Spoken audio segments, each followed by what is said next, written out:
খাসি গরুর মাংস তো সব সময় কেনেন, কিন্তু কখনো কি শুনেছেন বাজারে চলছে শিয়ালের মাংসের পসরা, তাও আবার একদম ওপেন মার্কেটে। প্রতি টুকরো মাত্র 100 টাকা। দিনের আলোয় হাজার মানুষের ভিড়ে মুন্সিগঞ্জ বাজারের এক কোণে যখন এই নিষিদ্ধ কারবার চলছিল, তখন নীরব দর্শক ছিল পুরো বাজার কমিটি। বন্যপ্রাণী আইনকে বুড়ো আঙুল দেখিয়ে চলা এই অবৈধ কেনাবেচা রেশ কাটতে না কাটতেই এলো পুলিশের সেই আকস্মিক থ্রিলিং এন্ট্রি।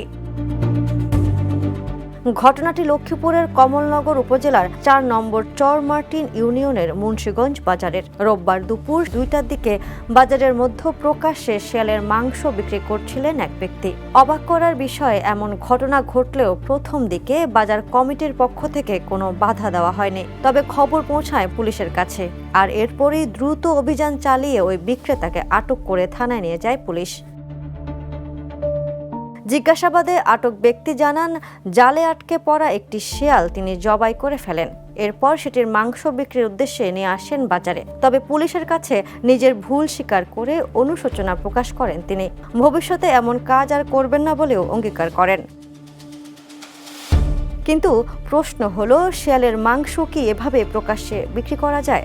বাংলাদেশের বন্যপ্রাণী সংরক্ষণ আইন অনুযায়ী অনুমতি ছাড়া কোনো বন্যপ্রাণী হত্যা, দখলে রাখা, কেনাবেচা কিংবা তার মাংস বিক্রি করা দণ্ডনীয় অপরাধ।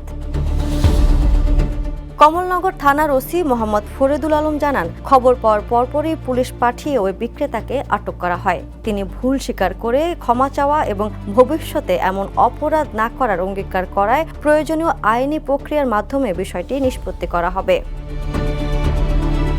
এদিকে উপজেলা প্রশাসনও জানিয়েছেন, বন্যপ্রাণী রক্ষায় তারা সতর্ক রয়েছে।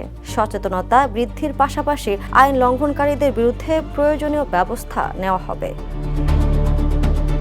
Next report, the news.